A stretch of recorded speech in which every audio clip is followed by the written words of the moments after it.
Bienvenidos a otro programa de Misterios y Enigmas de la Biblia. Les saludamos con todo el corazón desde Quito, República del Ecuador, capital de los ecuatorianos, a todo el mundo que en este momento se enlaza a través de esta señal y también a través de www.dileunamigo.tv y también www.historiadelfuturo.tv, y continuamos este estudio fascinante adentrándonos en las Escrituras, cómo descifrar los misterios y enigmas de la Biblia y también cómo desenmascarar las sectas. Estamos estudiando sobre los testigos de Jehová y qué falsos testigos han resultado estos seguidores de esta falsa religión y una secta. Y para continuar este fascinante estudio, está aquí también mi coanfitrión, el doctor David Diamond, a quien le damos la más cálida bienvenida. David, que Dios te bendiga. ¿Qué tal, Arturo? ¿Cómo va? Súper bien, gracias al Señor. ¿Cómo va la cosa? Gracias a Dios, excelente y mejorando. Una bendición para mí estar con ustedes, amigos televidentes de Misterios y Enigmas de la Biblia, un programa que, como lo dijo Arturo, se realiza acá en la República del Ecuador y que se difunde al mundo entero a través de la cadena del Milagro Internacional desde Puerto Rico, canal dirigido por el pastor Gille Ávila, a quien hacemos llegar un saludo afectuoso, cariñoso, a través de él también a todos nuestros amigos que nos sintonizan allá en la Isla del Cordero, la Isla del Encanto, Puerto Rico. Y no quiero pasar inadvertido un saludo para todos nuestros hermanos en República Dominicana que nos sintonizan 3 veces por semana allá en Santo Domingo y en Puerto Plata. Pronto, este año 2010, nos encontramos con ustedes en vivo y en directo para hacer una serie de 5 campañas en las principales ciudades de Santo Domingo. Y dicho sea de paso, confirmamos las presentaciones en Guatemala, Nicaragua, Honduras y El Salvador a partir del mes de marzo. Amados hermanos, un gusto. Ay, permítame, por favor, cortico. Este programa se mira en Perú.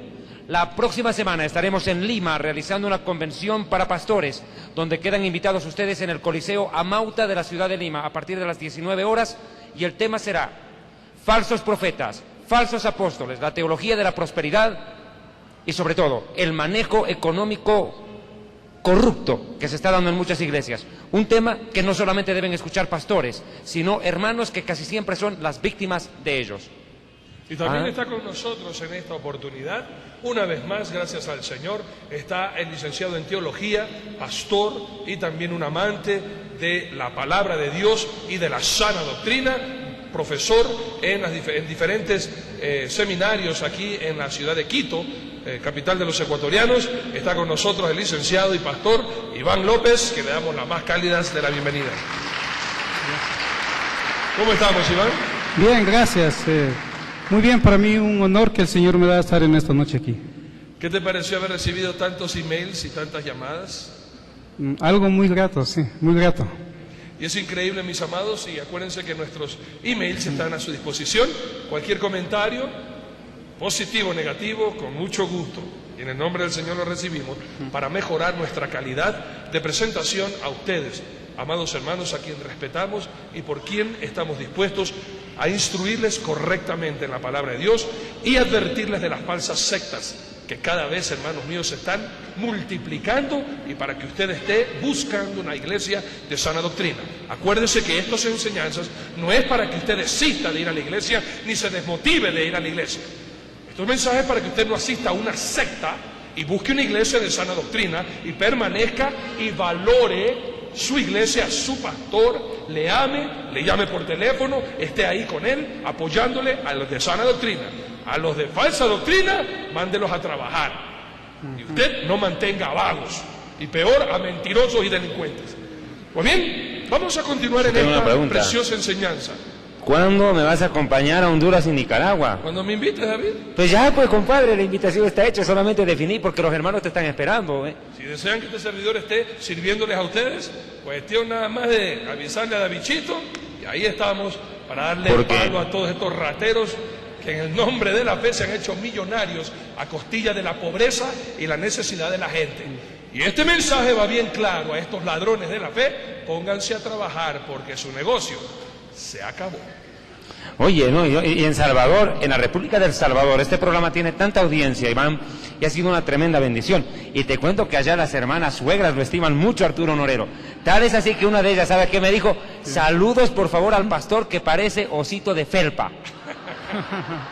Hago presente para que vean que sí, yo le dije, en El Salvador, en la ciudad de La Unión, en El Salvador. Hermana, acuérdese, me pidió que le salude. Ahí está. Muchas gracias. Pues esperamos próximamente poder estar en El Salvador, predicando la sana doctrina y la pura palabra de Dios. Pues bien, vamos a aprovechar Biblia, papel y lápiz y una actitud enseñable, y vamos a escudriñar, mis amados hermanos, lo que dice la palabra de Dios, para adentrarnos en esta tercera entrega sobre los testigos de Jehová y la falsa doctrina. Es importante esta preocupación que tenía el mismo apóstol Pablo. La palabra del Señor tu Dios en el libro de Hechos, capítulo 20, versículos 28 al 30. Vamos hasta el 31. Hechos, capítulo 20, 28 al 31. Miren la preocupación, hace 2000 años y pico, el apóstol Pablo tenía esta preocupación. Leo: por tanto, mirad por vosotros y por todo el rebaño en que el Espíritu Santo os ha puesto por obispos para apacentar la iglesia del Señor, la cual Él ganó por su propia sangre.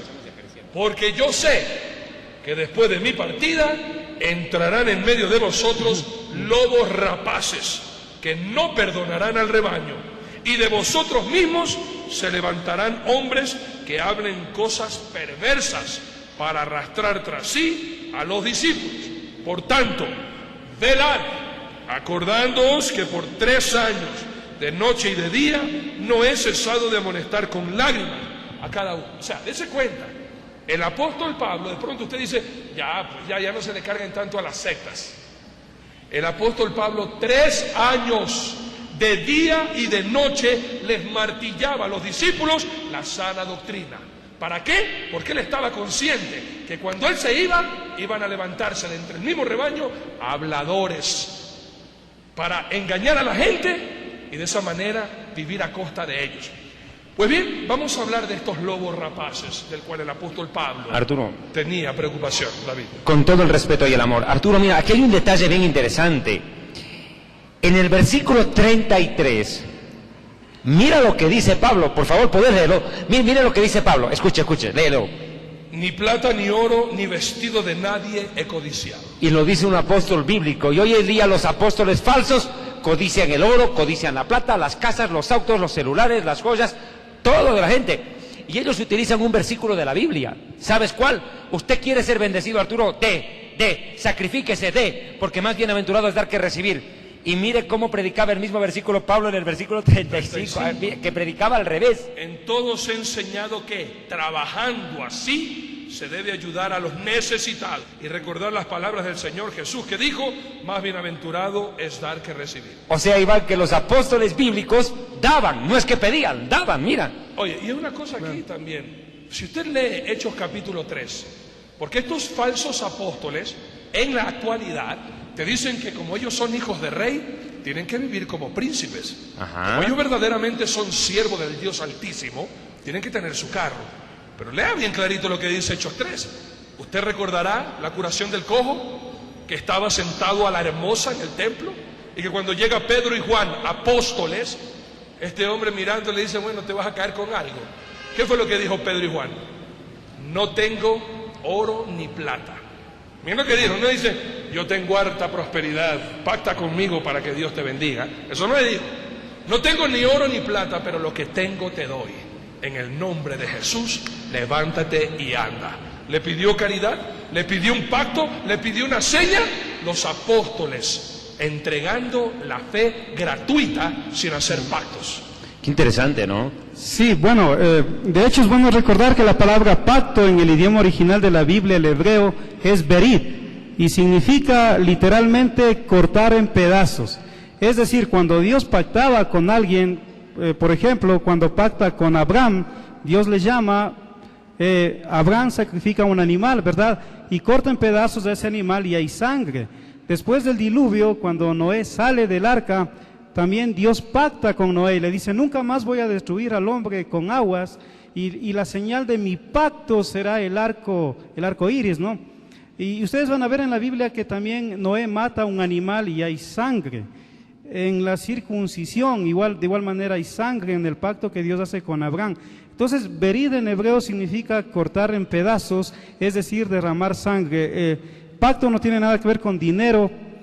Bíblicamente, Cristo es el último pacto porque Él dice que fue cortado por nuestros pecados en la cruz, partido. ¿Recuerdan cuando en la última cena Él coge el pan y dice, este es mi cuerpo que es partido por sus pecados, y el vino representa la sangre derramada por sus pecados? Entonces, Cristo es el último pacto porque Él fue cortado en la cruz del Calvario y derramó su sangre. Entonces, Pedro también dice que la salvación no es por oro, por piedras preciosas, sino por la sangre de Cristo.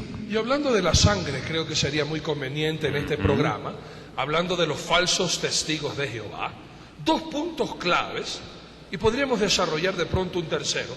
Pero algo que a mí me gustaría preguntarle a ustedes dos, y para entrar en esta conversación instructiva para nuestros amados hermanos. Los testigos de Jehová son famosos porque no permiten transfusión de sangre. Ellos preferirían que se mueran sus hijos, sus parientes, pero no harían transfusiones. E inclusive, en algunos estados dentro de los Estados Unidos, se han dictado leyes en contra de los testigos de Jehová para irse en contra de su voluntad y darles sangre a alguna persona que necesite transfusión. Y el otro punto que me llama poderosamente la atención es que estos falsos testigos tampoco creen en el infierno ni en la condenación eterna. Para ellos, si no viviste de acuerdo a su doctrina, simple y llanamente te quedarás dormido forever, para siempre. No hay infierno, no hay condenación. Entonces nos gustaría hablar en estos 2 puntos. ¿Para qué murió Jesucristo entonces?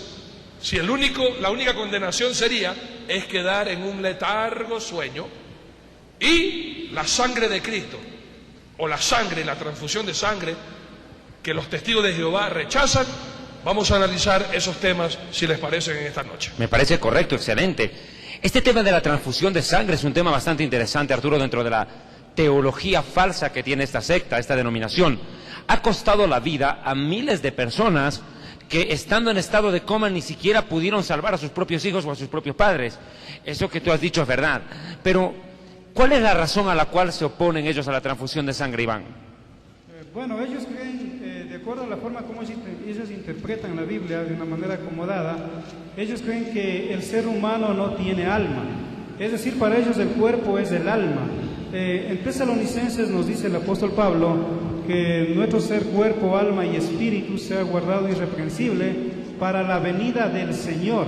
Entonces ellos lo que hacen es negar prácticamente la existencia del alma. Ellos dicen que cuando la persona muere, en ese momento la vida se acaba. Pero en realidad no es así, porque me parece que hay un texto en Mateo, por favor, Mateo 10:28, ¿me ayudan? Hay algo, 1 Tesalonicenses 5:23, y el mismo Dios de paso santifique por completo en todo vuestro ser, espíritu, alma y cuerpo, y lo mantenga irreprensible hasta la venida de nuestro Señor y Salvador, el Mesías, Yeshua. Eso es lo que dice, pero Mateo 24 pediste vos, ¿no? Mateo 10:28. 10:28, sí. 10:28 dice, y no temáis a los que matan el cuerpo, mas el alma no pueden matar. Temed más bien a aquel que puede destruir el alma y el cuerpo en el infierno. Las 3 cosas que los testigos de Jehová no creen. Exactamente. Lo que pasa es que ellos, dentro de sus cosas que niegan, por ejemplo, niegan la existencia del infierno. Ellos dicen que Cristo es el arcángel Miguel, que es otra blasfemia. También ellos niegan la deidad del Espíritu Santo. También ellos dicen de que en las fechas que ellos han dado los supuestos profetas, Cristo ya vino y ya está gobernando. También ellos construyeron una mansión en San Diego por el año 1940 y la vendieron porque, según ellos, los patriarcas Abraham, Isaac y Jacob iban a venir a habitar allá, y la vendieron muy callados, porque ni siquiera los testigos de Jehová saben eso, solo los ancianos de Brooklyn. Era una casa con piscina, ¿no? Sí, era una casa con piscina muy lujosa, porque de acuerdo a las supuestas revelaciones de Charles T. Russell, en los 6 tomos que él escribió, los patriarcas Abraham, Isaac y Jacob iban a venir a vivir en San Diego. Se perdieron, nunca llegaron. Nunca llegaron, y de hecho los 6 tomos que escribió Charles T. Russell lo tienen bien escondidos, porque es una vergüenza para ellos, porque no se cumplió nada de lo que ahí dice. Y esto es importante que todos ustedes conozcan hechos. El que le va a tocar la puerta, él o ella, generalmente son ellas, no conocen estas verdades. Por eso es bonito cuando ellos ven a enseñarle la doctrina, usted siente y le diga, a ver, ve acá pajarita, déjame enseñarte quién fue Russell, quién fueron los fundadores de esta secta a la cual tú perteneces. Y después vamos a deshacer la doctrina falsa que tú conoces. Entonces, ¿qué hay con la sangre, David? Ellos entienden Levítico 17:11. ¿Okay? ¿Lo tenés a mano? Sí. Porque la vida de la carne en la sangre está. Y yo os la he dado para hacer expiación sobre el altar para vuestros almas. Y la misma sangre hará expiación de la persona. Pero lo más impresionante es de que ese mismo versículo denuncia su falsa doctrina, porque Levítico 17:11 afirma que el poder de la sangre es de expiar, es decir, de quitar de en medio el pecado para expiar el alma, el pecado del alma, pero ellos niegan que el alma exista. Ese es el problema, ellos dicen que el ser humano no tiene alma. Y de pronto la contradicción de ella está en el libro de Levíticos capítulo 17, versículo 12. Levítico 17:12 que dice, por tanto he dicho a los hijos de Israel, ninguna persona de vosotros comerá sangre, ni el extranjero que mora entre vosotros comerá sangre. Entonces aquí está la prohibición de ingerir alimentos hechos con sangre de animales. Pero eso tiene que ver algo con la transfusión de sangre. No, es que ellos entienden que en el momento en el cual una persona hace transfusión de sangre a otra, lo que está haciendo es tomar el lugar de Dios al dar vida a otro. Ellos entienden que eso no es atribución de nadie, pero aquí hay un problema. En Juan capítulo 15, versículo 13, el Mesías dice, nadie tiene mayor amor que este, que cada uno ponga su vida por sus amigos. Y si la sangre está en la vida, negarle vida a tu hermano es un pecado. Aquí no hay un justificativo doctrinal para prohibir la transfusión de sangre. Es más, nosotros somos salvos mediante una transfusión espiritual de sangre, porque la sangre de Adán quedó corrompida en el momento del pecado y toda la humanidad que recibe esa sangre queda contaminada por el pecado. Pero cuando el Mesías derrama su sangre, así en pocas palabras espiritualmente como una transfusión de sangre, y ahora es esa sangre pura la que hace a la persona nacer de nuevo. La doctrina de ellos no solamente se limita a esta barbaridad de negar la transfusión de sangre, posibilitando más bien que miles de personas se mueran, pudiendo ser salvas, o por lo menos vivir un poco más de tiempo. Pero aquí va otro tema más. Ellos han negado la existencia del infierno. ¿Bajo qué argumento? De una supuesta misericordia. Mire, el problema es de que la gente a veces quiere ser más buenita que Dios. Ellos dicen, ¿cómo un Dios de amor va a ser un infierno para condenar a sus hijos? Si Dios es amor, ¿cómo va a condenar? Ese es un grave problema, porque Dios ama al pecador, pero odia al pecado, pero el rebelde paga por su pecado y no por un minuto, paga eternamente, porque hay gente en esta vida que ha hecho tanto daño y que tiene tanto dinero que corrompe a la policía, corrompe al juez, corrompe la justicia y nunca entra a la cárcel. En pocas palabras, el malvado tal vez tiene hasta la posibilidad de salirse con la suya. Y si no hay un infierno, quiere decir que no hay justicia, porque ¿dónde va a pagar todo el daño que hizo? Entonces, si no hay infierno, hay 8 cosas que yo escribí en mi libro Historia del Futuro, que las podemos desarrollar enseguida. Y lo recomendamos porque es excelentísimo. Este libro es espectacular, que el Espíritu Santo te iluminó, David, y de verdad lo recomendamos en todo el mundo.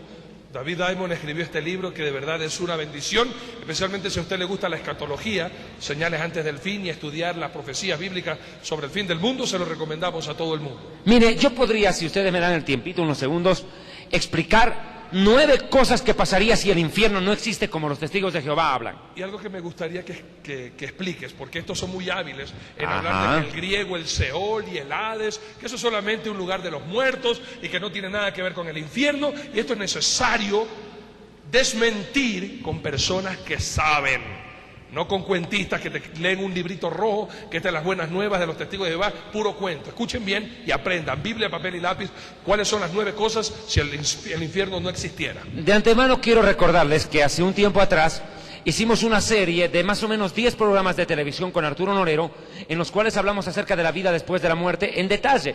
Y estas prédicas ustedes las pueden encontrar en su totalidad entrando a www.historiadelfuturo.tv, nuestra página en internet que almacena las 10 enseñanzas que hicimos sobre la vida después de la muerte.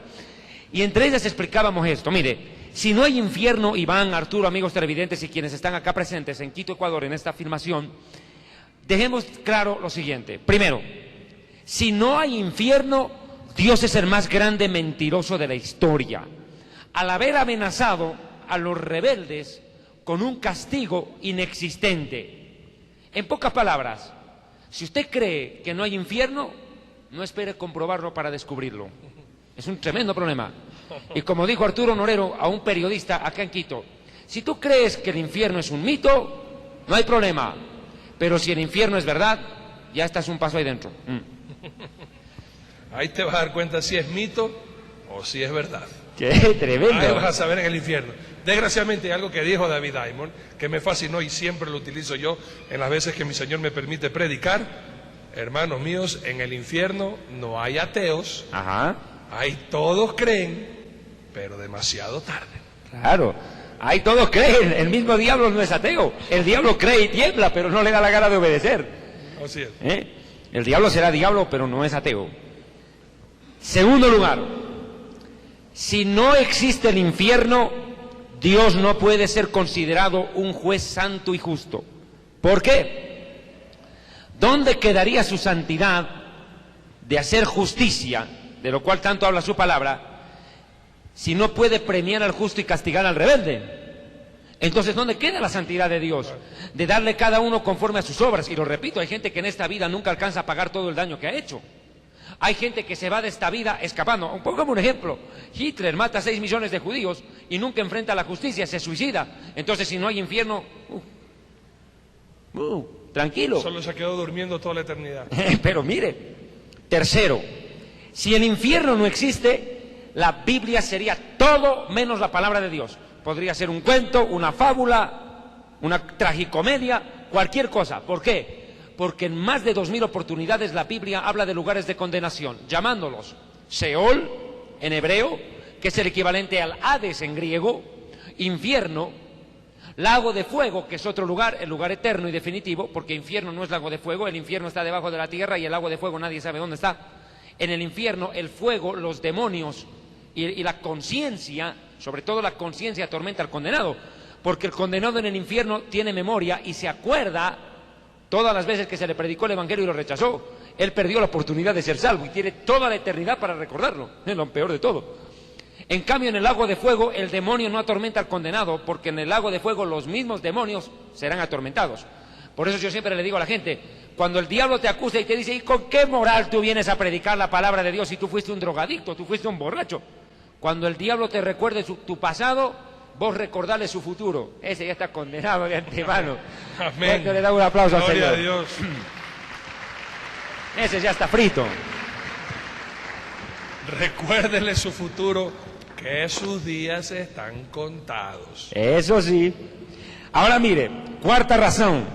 Razão. Pensei em português, lembrei momentinho. Pare de sofrer, pouquinho de agüita, né? Traiga platita, porque sin platita no hay agüita, y sin agüita no hay nadita, entonces, arruinadito. Esa es otra secta satánica. Y ya se cambiaron de nombre de nuevo. Ya no se llaman Pare de Sufrir, se llama Centro de Ayuda Espiritual. Claro, debe ser que ayudan más rapidito a la gente a llegar al infierno. Bueno, pero así se llaman. Ahora cambiaron de nombre. Bueno, vuelvo al tema. Cuarta razón. Jesús, Yeshua, el Mesías, habló más del infierno y del lago de fuego que del mismo cielo. ¡Uy! Habló más de la condenación que del lugar de salvación que es el cielo. Por tanto, Yeshua habría engañado a la humanidad entera al hablar de un lugar que no existe. ¡Qué tremendo! Por tanto, quinto punto, si no existe el infierno, el Mesías sería el profeta más cruel y perverso de toda la historia, al advertir con un castigo irreal a los que no crean en él. ¿Dónde quedaría el que cree en mí tiene vida eterna? Predicad el evangelio de toda criatura, el que creyere será salvo y el que no creyere será condenado. Y si no hay dónde mandarlos a condenación, Jesús mintió. Sexto, si no hay infierno ni lago de fuego, atienda bien, entonces ¿para qué murió el Mesías? ¿Para salvarnos de qué? Que no tiene sentido. De dormir eternamente. Pero no justifica. Claro. No hay razón. Si la vida termina en la tumba, qué miseria la existencia. Porque mire, Dios con tanto trabajo forma el cuerpo dentro del vientre de la madre, 9 meses en gestación, todo un milagro la vida, su origen, el embrión, la formación del feto, y el niño nace y a los 5 minutos se muere para siempre. ¿Tanto trabajo de Dios para nada? Es un ridículo esto. Porque el proceso de la formación del ser humano es desde la creación del alma. Dios le dice a Jeremías capítulo 1 verso 5, antes que te formara te santifiqué, antes que nacieras te di por profeta a las naciones. O sea que la vida del ser humano no comienza con la concepción, comienza con la creación del alma. Luego viene el nacimiento, la vida, la reproducción, la muerte y la eternidad. Y por eso terrible pecado el aborto. El aborto es un pecado, porque obstruye un proceso que Dios comenzó en el cielo al crear en alma y luego formar el cuerpo. Pero bueno, es otro tema. Ahora mire, si no hay infierno, ¿para qué murió el Mesías? ¿Para salvarnos de qué? Entonces perdió el tiempo. Tanto sufrimiento del Mesías, para nada. 7. Aquí viene otro factor. Si no existe el infierno, ni el lago de fuego, ¿qué sentido tiene predicar, creer, practicar la santidad y el amor si siendo unos malvados, adúlteros, asesinos, criminales o lo que sea, seremos premiados por Dios y entraremos al cielo como si fuera un supermercado? Todos entran, bienvenidos. Así haya sido el peor de los criminales, como Dios es amor, te dice, pase, bienvenido. Uy, qué ridículo. Entonces, 8, los que no creen en el infierno no tienen derecho a creer en el cielo. ¿Cómo pueden creer en un Dios que recompensa si no creen en un Dios que castiga al rebelde? Que es un absurdo. Y 9, los testigos de Jehová dicen a veces que esta vida es un infierno, que el infierno es esta vida.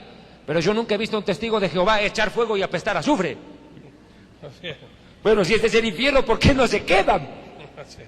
Bueno, la respuesta es sencilla. Si usted cree que esta vida es un infierno, es porque usted nunca encontró el amor de Dios en la vida y no tiene paz en su corazón por no haber recibido al único que le puede dar paz, que es el Señor Jesucristo. ¿Cuánto Amén, creen? que sí. Ahora, si me permiten, antes de darte a ti el pase, es importante, si me permites, David y Iván, Claro. darles citas bíblicas para que ustedes vean todo lo que David acabó de corroborar ahora en su libro. Vamos a verlo en la palabra de Dios. Mateo capítulo 5, versículos 29 y 30. Mateo 5, 29 y 30. Por tanto, si tu ojo derecho te es ocasión de caer, sácalo y échalo de ti, pues mejor te es que se pierda uno de tus miembros y no que todo tu cuerpo sea echado en el infierno. Y si tu mano derecha te es ocasión de caer, córtala y échala de ti, pues mejor te es que se pierda uno de tus miembros y no que todo tu cuerpo sea echado en el infierno. Mateo capítulo 10, versículo 28. Mateo 10, 28 que acabó de leer Iván. Y no temáis a los que matan el cuerpo, mas el alma no pueden matar.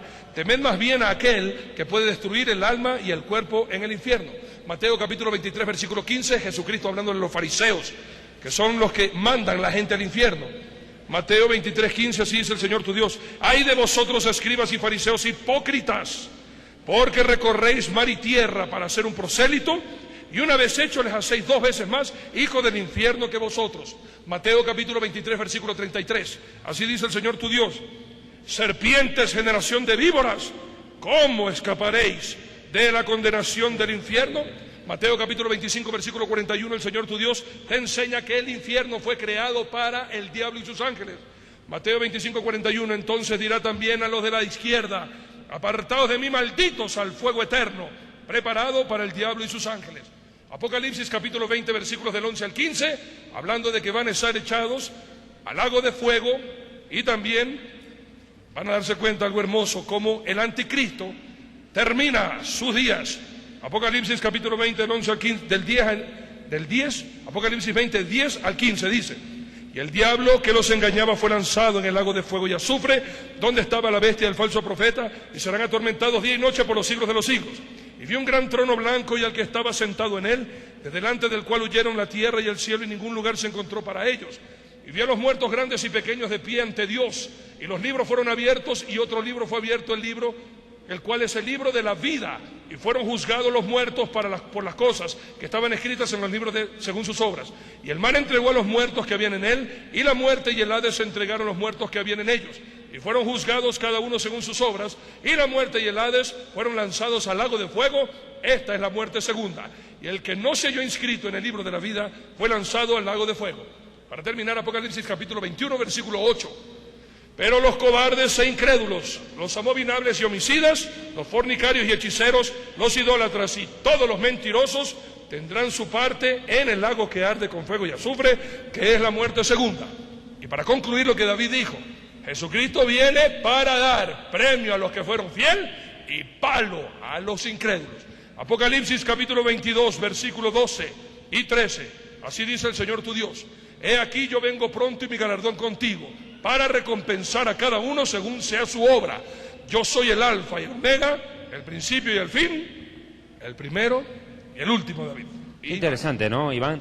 Es que, bueno, quedé bombardeado. Es memoria de Arturo, no era lo impresionante. Mira, que bendigo la vida. Terrible. Una ametralladora para manejar la Biblia. Una bendición, Es que tremendo, una bendición. Gloria a Dios. Pero aquí hay un punto que ellos manejan. Ellos manejan para negar la existencia del infierno. Ellos utilizan Eclesiastés capítulo 9, versículo 4, si me parece, ¿no es cierto? Porque los muertos nada saben, su memoria es puesta en el olvido, su amor y su odio fenecieron ya y no tendrán más parte alguna en lo que es ese debajo del sol. Ese es el versículo que utilizan ellos. ¿Lo puedes encontrar, Che? Con mucho gusto. Ese es el versículo en el cual ellos se basan para negar la existencia más allá de la muerte. Eclesiastés 9:4, así dice la palabra de Dios. 9:4. Aún hay esperanza para todo aquel que está entre los vivos, porque mejor es perro vivo que león muerto, porque los que viven saben que han de morir, pero los muertos nada saben, si tienen más paga, porque su memoria es puesta en olvido. Ni tienen más paga, porque su amor y su odio fenecieron ya y no tienen más parte alguna en lo que se hace debajo del sol, ¿no es cierto? 6. Ya, ¿lo leíste? Sí. Ya. También su amor y su odio y su envidia fenecieron ya y nunca más tendrán parte en todo lo que se hace debajo del sol. Es que hay que entender una cosa. El que escribe eso es Salomón, el hombre más sabio de la tierra. Pero la sabiduría de Salomón no se basa en lo que él ve más allá de la muerte. La sabiduría de Salomón le servía para entender el mundo real, lo que él percibía con sus 5 sentidos acá en la tierra. Y hay que entender que la sabiduría de Salomón está en la mitad del Antiguo Testamento, cuando Dios todavía no ha cerrado la revelación. Por el contrario, siguió llegando revelación. Entonces, si él entendía que los muertos acaban su carrera en la tumba, estaba equivocado. Pero tampoco es así, porque descontextualizan a Salomón. Porque si tú miras Eclesiastés capítulo 3, versículo 10, el mismo Salomón dice que Dios puso eternidad en el corazón del ser humano. Léelo a ver. Eclesiastés 3:10. Sí. Así dice el Señor: yo he visto el trabajo que Dios ha dado a los hijos de los hombres para que se ocupen en él. Todo lo hizo hermoso en su tiempo y ha puesto eternidad en el corazón de ellos, sin que alcance el hombre a entender la obra Que Dios ha hecho desde el principio. que Dios ha hecho desde el principio hasta el fin. Ha puesto eternidad en el corazón de ellos. O sea, el mismo Salomón está aseverando que el alma es eterna. Él no niega la existencia eterna del alma. El problema vale por el testigo de Jehová, que no puede entender ni el mismo Salomón. Se enredaron. Ahora, cuando uno mira un versículo de Génesis 1:27 que dice que Dios nos hizo a su imagen y semejanza, cuando Dios dice que hizo imagen y semejanza al ser humano, lo hizo con capacidad de pensar, de sentir, de decidir, de crear con la cabeza, ser creativo, no creador, lo decíamos ayer en un programa. Pero también el ser humano tiene una factibilidad. Así como Dios es eterno, el hombre también es eterno. El hombre no acaba su periplo en la tumba. Ese es el error de los testigos de Jehová, que ellos entienden que todo llega hasta la tumba cuando... Mire, yo siempre le digo a los testigos de Jehová lo siguiente, mi amado Arturo, escuche. Mire, es lo siguiente. Cuando un testigo de Jehová a mí me dice, yo no creo en el infierno, yo le digo, espérate a morirte, ahí vas a creer, pero no vas a poder salir. Eso. Pero, y es verdad que aquí tenemos que pensar algo, Iván. Si el infierno no existe, ¿para qué murió Jesucristo? Bueno, en realidad vale aclarar algo. O sea, el infierno originalmente, Cristo lo menciona, ¿no? Que fue creado para Satanás y los demonios que se dividieron en la presencia de Dios. Ahora notemos algo. Cristo menciona el infierno, dice que fue creado para Satanás y sus demonios. En Apocalipsis, en el último capítulo, estamos viendo que de igual manera son enviados, se cumple lo que Cristo dice. Entonces, el motivo principal de Dios cuando crea el infierno no es para el hombre, es para Satanás y para los demonios. Entonces, en el hebreo de rato se mencionaba Seol, ¿sí? el lugar de los muertos, pero Seol en el hebreo original da el sentido de sepulcro, pero también da el sentido de un lugar en el interior de la tierra. Entonces tiene esos dos significados Seol. Entonces el testigo de Jehová normalmente le dice, Seol es solamente la tumba, el sepulcro, pero no es así. Seol, tumba, sepulcro o un lugar dentro de la tierra. Esos son los dos significados en el Seol. La Septuaginta, que es ya la Tanaj griega, por el año 250 a.C., ya traduce el Hades. Sí, ¿por qué? Porque en los griegos Hades era el lugar de los muertos. El dios de la muerte. El dios de la muerte. Incluso narra la mitología griega que los griegos nunca, el momento que ellos morían, los enterraban a los muertos o los incineraban. Por eso es bueno dar un consejo en este punto. Nunca es bueno que un cristiano incinere a sus muertos.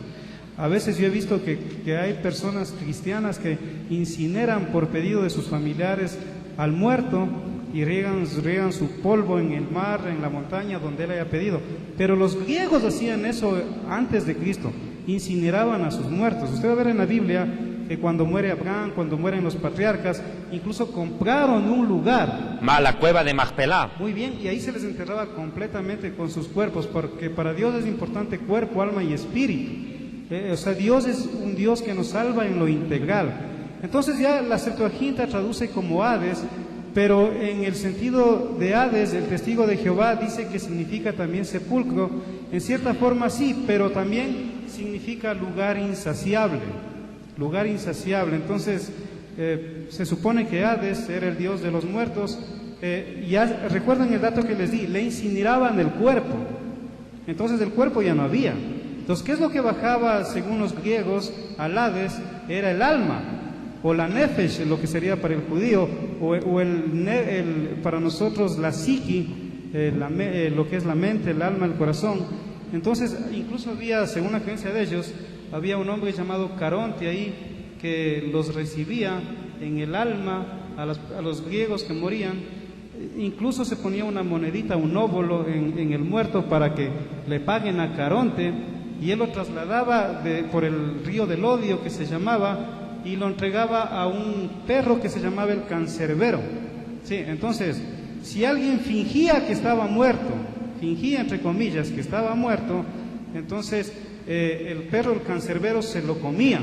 Pero si de verdad estaba muerto, cancerbero, que ya tenía práctica, le veía que estaba muerto y permitía que el alma pase más allá al Hades, ¿no? Entonces el Hades en el griego da la idea no solamente de sepulcro, porque los griegos ya incineraban sus muertos. Entonces, ¿a quién iban a enterrar en el Hades? Sino la idea es que el alma, el espíritu iba más allá. Es como para los egipcios. Los egipcios soñaban que después de la muerte tenían que llegar al país de las cañas, ¿no? El otro día hablábamos un poquito del papiro, del rollo de los muertos, del papiro egipcio, donde habían conjuros, muchos conjuros, donde en ese papiro se le ponía a la persona muerta abrazando el papiro, y en el papiro habían tantos conjuros, cosa que cada vez que se le aparecía a algún dios, según la creencia egipcia, ellos decían los conjuros y podían ir avanzando. Sí, pero usted va a notar que de igual manera en el libro egipcio de los muertos, ellos anhelaban llegar con su psiqui, con su alma y también con todo su ser a un lugar llamado el país de las cañas. Para los griegos, a los licios, o sea, igual manera algo parecido, un lugar muy bello, muy hermoso. Para el cristiano el cielo sería, ¿no es cierto? Entonces, en el sentido de Hades, lo correcto es sepulcro, sí, pero también es un lugar donde están las almas que no han obedecido a los dioses. Pero aquí hay un problema de traducción, mi amado Iván, porque en la misma Reina Valera aparece la palabra Seol 65 veces, pero muchas veces el problema viene cuando se traduce como Cipriano Valera optó por traducir como sepulcro o sepultura, pero cuando se refería a los justos, pero tradujo como infierno cuando refería a la muerte de los malvados. Pero aquí hay que ser en esto claro y objetivo también, Arturo. La palabra Seol no es la tumba, es un lugar geográfico debajo de la tierra, que se tradujo como Hades. Es más, cuando el Mesías muere, su alma baja al Seol, su cuerpo va a la tumba y el espíritu va entregado al Padre. Ahí se puede ver cuerpo, alma y espíritu. El cuerpo en la cruz, el alma que desciende a las profundidades, porque el mismo Mesías dijo en el Mateo capítulo 12, versículo 40, porque como estuvo Jonás en el vientre del gran pez 3 días y 3 noches, así estará el Hijo del Hombre, no dice en el sepulcro, dice en el corazón de la tierra, 3 días y 3 noches. Entonces descendió. Y mire, yo conozco católicos que me han dicho, yo no creo en el infierno. Mire, usted no es un católico, usted es un incrédulo, porque el mismo católico dice, descendió a los infiernos, padeció bajo el poder de Poncio Pilatos, descendió a los infiernos y al tercer día resucitó de entre los muertos. O sea que el católico cree en el infierno, cree por doctrina. Ahora, mire, aquí hay 2 puntos a tocar. La palabra Seol se traduce como la morada de la muerte, del dios de la muerte. Hades era el dios de la muerte en la mitología griega, como bien lo ha dicho Iván. Los judíos, cuando queríamos traducir la palabra Seol al griego, hallamos lo que él dijo, que los griegos cometían un pecado que hoy es común, quemar cadáveres. Está prohibido. Amós capítulo 2 verso 1 prohíbe la incineración cadavérica. Ese es un pecado. Yo puedo entender que lo haga un escéptico, uno que no leyó la Biblia, pero que un hijo de Dios queme un cadáver es un pecado. Mire, Amós 2:1, así ha dicho Jehová, por 3 pecados de Moab y por el 4 no revocaré su castigo, porque quemó los huesos del rey de Edom hasta calcinarlos. O sea, había sido pecado la incineración cadavérica. Ahora uno entiende que si explota un avión ya es otra cosa, pero no deliberadamente. Bueno, entonces, mira, Iván, lo que pasa es esto. La palabra Seol era muy difícil de traducir por el concepto cultural judío de la palabra, que no encajaba con la mitología griega. Entonces, ¿qué hicieron los judíos en la Septuaginta? Preguntan a los griegos y les dicen, oye, ¿y ustedes qué creen de la muerte? Que existe un dios llamado Hades, el dios de la muerte. Bueno, entonces traducimos Seol como Hades. ¿Cómo se lo demuestro? Salmo 16:10, cuando Yeshua muere, el Mesías muere, su alma va al Seol, léelo. Porque no dejarás mi alma en el Seol. Mi alma, no dice el cuerpo, el alma. Mi alma en el Seol, ni permitirás que tu santo vea corrupción. O sea que el cuerpo no se corrompa en la tumba. O sea, el cuerpo se puede corromper, pero el alma desciende hasta el Seol, y el Eterno evita que el cuerpo del Mesías se corrompa. Entonces, en Hechos 2:27, esta profecía es tomada, pero mire la palabra que se usó para traducir. Hechos 2:27, ya no aparece Seol. Hechos 2:27, así dice el Señor, porque no dejarás mi alma en el Hades, ni permitirás que tu santo vea corrupción. O sea que Seol se traduce como Hades, y Hades no es tumba. Y aquí yo quiero tocar 2 puntos que me parecen importantísimos destacar, Iván amado. La palabra sepulcro en el hebreo no es Seol, es Keber. Keber. Y la palabra Keber aparece en el hebreo, mire, por eso se lo recomiendo este libro Historia del Futuro para que vea el detalle, en la página 291 de mi libro. En Isaías 53, versículo 9, aparece Keber. Isaías 53. 9, cuando el Mesías muere, ¿dónde llevan el cadáver? Ahí dice. Así dice el Señor tu Dios. Y se dispuso con los impíos su sepultura, mas con los ricos fue en su muerte, aunque nunca hizo maldad ni hubo engaño en su boca. O sea que llevan el cadáver a la tumba o keber o sepulcro. Sepultura es lo mismo que keber. Y le voy a dar un detalle más. Escuche. La palabra Seol en el hebreo no admite plural. O sea, yo no puedo decir Seoles, que sería Seolim. No existe. No hay eso, no hay. El mismo idioma hebreo en el cual fue inspirada la Biblia no admite plural para la palabra Seol, pero sí para la palabra tumba. O sea, que el Seol es un lugar único, en cambio las tumbas pueden ser muchas. Usted va a un cementerio y es todo un edificio, todo un vecindario eso. Keberim. Keberim, sería muchas tumbas. En un cementerio hay mucho muerto. Y yo nunca he visto un muerto cometer adulterio al saltar de tumba en tumba. ¿Es verdad? O sea, quiere decir que su cuerpo está ahí, pero su alma... Hay muertos que son más santos que cristianos. Claro, sí, eso sí estoy correcto. Isaías 5:14, ¿qué dice, por favor, en esa versión? Isaías 5:14. Isaías 5:14, así dice la Biblia. 5:14. Por eso ensanchó su interior el Seol, y sin medida extendió su boca. Y allá descenderá la gloria de ellos, y su multitud, y su fausto, y el que en él se regocijaba. Claro, entonces, en la versión de ellos, por ejemplo, dice así: por lo tanto el Seol ha hecho espaciosa su alma, ¿sí? Su alma, y ha abierto bien su boca más allá del límite, y lo que en ella es espléndido también su muchedumbre, y su alboroto. Qué interesante, su muchedumbre y su alboroto, y el alborozado ciertamente bajarán a él. O sea que se contradice. Se contradice, claro, justamente Isaías 5:14, ¿no? Qué increíble, mira, qué tremenda contradicción. Los mismos testigos de Jehová están en su Biblia. Claro, Mira, pero aquí presenta algo como si el Seol tuviera alma, porque dice, por lo tanto el Seol ha hecho espaciosa su alma. El Seol no tiene alma, lo que hace es recibir almas. Y la Biblia dice en Proverbios, hay 3 cosas que nunca se sacian y una de ellas es el Seol. Proverbios capítulo 30. Qué velocidad para encontrar versículos, Arturo, realmente yo me sorprendo, gloria a Dios. Qué bárbaro. Gloria a Dios, mijito. Ya quisiera yo saber la mitad de la cantidad de versículos que cuate sabe en la cabeza, ¿eh? ¿Queremos ver cuál? ¿Cuál era? Proverbios 30, pues. Cuando dice, 3 cosas dicen, dame, dame, dame, y una de ellas es el Seol, que nunca se sacia, la matriz estéril, la tierra que nunca se sacia y el Seol. No está, Siempre hay campo ahí dentro. no está ahí en Proverbios 30. ¿No está? Bueno, ya, después nos vamos a encontrar Lo con busco eso. enseguida. Ya. ¿Qué iba a decir yo? Otro detalle, Iván. La palabra tumba también conocen los griegos. Ellos tenían los famosos partenones griegos, ¿verdad? Eran lugares donde tenían... sus estudios. Bueno, ok.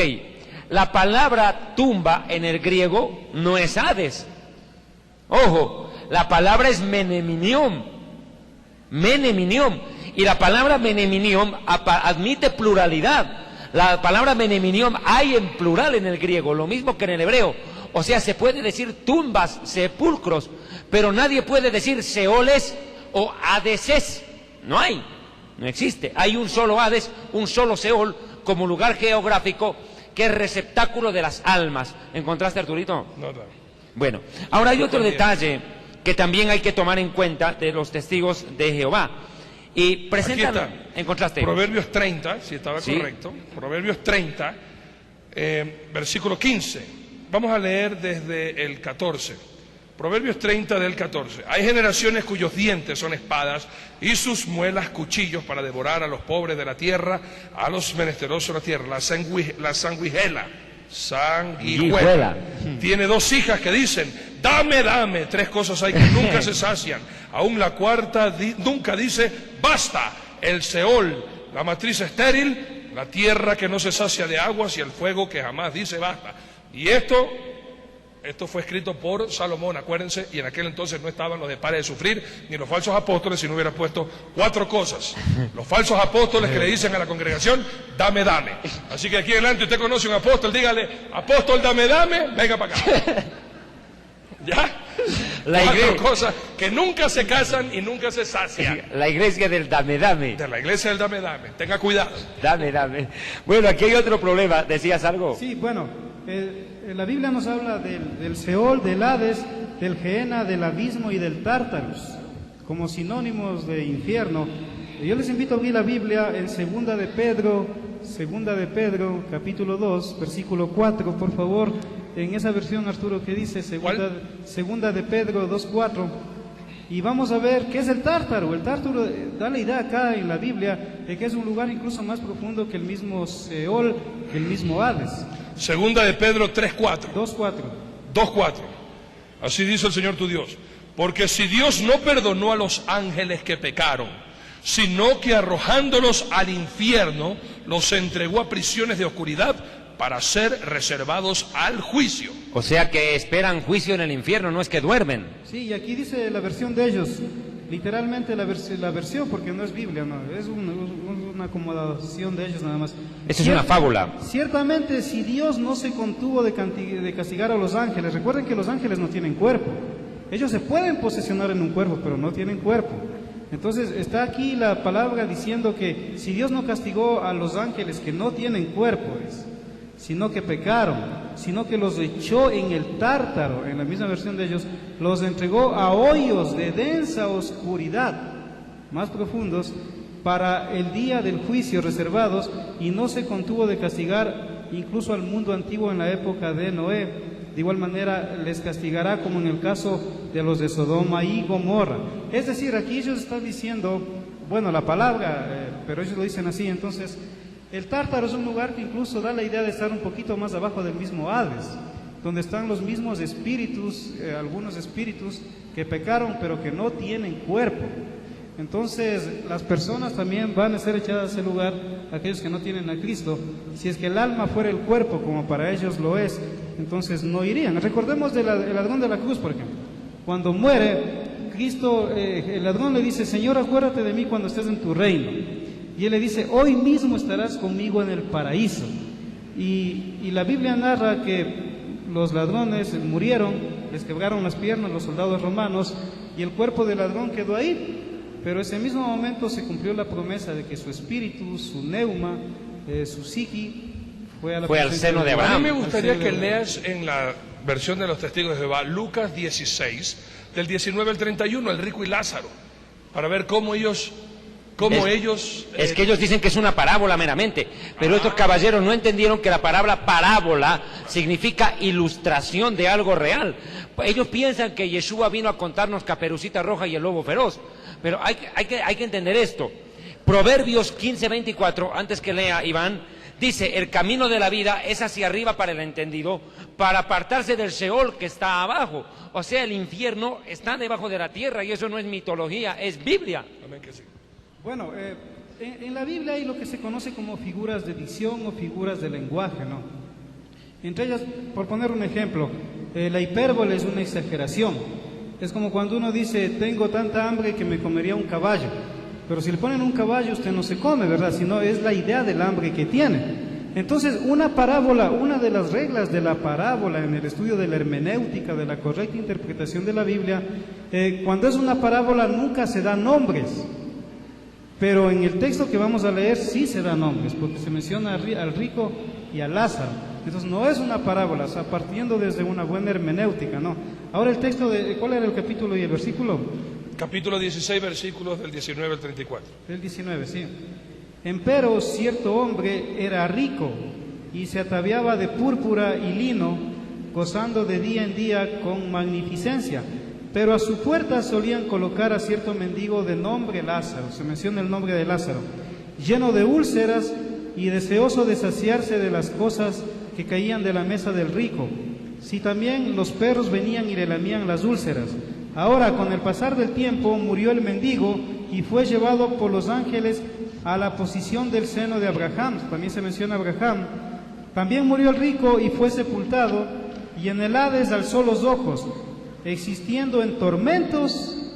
En el Hades alzó los ojos, existiendo en tormentos. Hay vida después de la muerte, ¿no? Sienten tormento. O sea, y ahí está en una contradicción ellos mismos. Pero mira, es que ellos sienten con los 5 sentidos. Es que, Arturo, mira, voy a ser muy didáctico en esto, ¿ya? Permíteme un segundito. ¿Cómo los testigos de Jehová se hacen esta pregunta? Pero deberían respondérsela con su propia traducción, pues. Ella misma les da la respuesta. Dicen: ¿cómo se va a quemar el alma si el alma no se puede agarrar? ¿Cómo el alma se va a quemar? Pero ellos no entienden que lo que quema el alma es el fuego, y nadie ha agarrado el fuego. Yo nunca he visto agarrar un pedazo de fuego por la calle a alguien. Claro. O sea, están hablando de cosas absurdas ellos. Quieren entender con la razón lo que se entiende por el espíritu. Es que es lógico. La Biblia dice que cosas que ojo no vio, ni oído yo, ni han entrado a corazón humano, son las que Dios tiene preparadas para los que le aman. Pero como estos señores desprecian el nacer de nuevo, quieren entender su teología con la cabeza. Y para colmo, con una Biblia mal escrita. Porque en el siguiente programa vamos a ver que la versión de los testigos de Jehová adulteró más de 400 versículos de la Biblia, colocando entre otros corchetes, rayas, puntos donde los originales no tienen eso. Entonces hay que entender que ellos son el resultado de la cosa que leen. Y justamente como hemos visto entonces aquí, si quieres terminar, por favor, señor, relata sí, los por tormentos favor. que nos quedan. Dice: existiendo en tormentos, y vio de lejos a Abraham y a Lázaro en la posición del seno con él.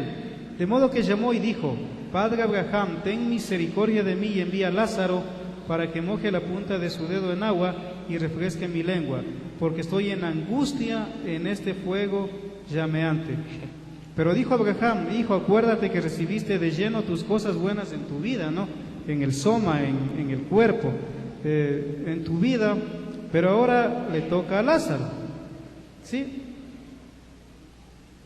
Así que dice: de aquí nadie puede subir ni nadie puede bajar, ¿no? Entonces él comienza Casi lo han dejado literalmente como está en la Reina Valera. comienza a interceder, incluso comienza a interceder, qué interesante, por su familia. Entonces, al decir que esta fue una parábola de Jesús, quiso decir que Jesús mintió. Claro. Es que ellos están quitando veracidad a esto. Hay que ser claro, Arturo, rapidito con esto de Lázaro y el rico en los últimos segundos de programa. El rico estaba siendo atormentado después de la muerte. ¿Cuál era su tormento? Los 5 sentidos. Los 5 sentidos te hacen pecar, los 5 sentidos son atormentados. Segundo, el sentido de la vista le funcionaba a la perfección porque pudo ver de lejos a Abraham. Y dice que vio de lejos, o sea que si mira también calcula, o sea que la mente funciona porque calcula distancia. Tercero, los muertos están conscientes y su memoria se mantiene intacta porque el rico recordó a Lázaro, reconoció a Abraham y se acordó de toda su familia que estaba viva. Estaba haciendo misa. Mientras los católicos oran por el alma del muerto, los muertos oran por el alma de ellos, vivos, para que se arrepientan y no lleguen al infierno. O sea que, pero la diferencia es de que aquí los curas cobran por misa y el diablo allá, así hagan misa, no les va a cobrar, ya están condenados. Viene el tiempo. Bueno, 5. Los muertos conversan entre sí. O sea que los muertos conversan, Señor. Sí, Señor, el rico conversó con Abraham. 6. Por ende, el sentido de la audición funciona, porque si hablan y se escuchan, pueden oír. Otra, recuerdan la vida en la tierra. Abraham le dice claramente al rico, acuérdate. O sea, quiere decir que la memoria funciona a la perfección. Salomón está siendo mal entendido por los testigos de Jehová. No es culpa de Salomón, es culpa de los herejes que lo leen. Otro, estos sentían calor y tenían sed, tanto que una gota de agua era más valorada que todo el oro del mundo. Necesitaban agua, el calor era impresionante. Otro, los muertos en el infierno esperan que sus familiares no lleguen a ese lugar. O sea, aman tanto a su familia que no la quieren volver a ver nunca más, a tenerla que ver en el infierno. Interesante. Bueno, y hay más cosas acá en el libro. Mis amados hermanos, gracias a Dios por este tiempo. Y le invitamos a que no se pierdan el próximo programa, porque en el próximo programa, con la bendición del Señor, y si Él no viene pronto, estaremos preguntándonos, ¿será que solo 144,000 habitarán en esta nueva tierra y en este nuevo cielo que el Señor nos prometió? ¿Será que esta tierra, en esta física que vivimos ahora, vamos a vivir eternamente? ¿O el Señor nos tiene preparado algo nuevo? Pues estas incógnitas las estaremos viendo en el próximo programa, si Cristo no viene antes. Que Dios les bendiga. Buenas noches. Shalom.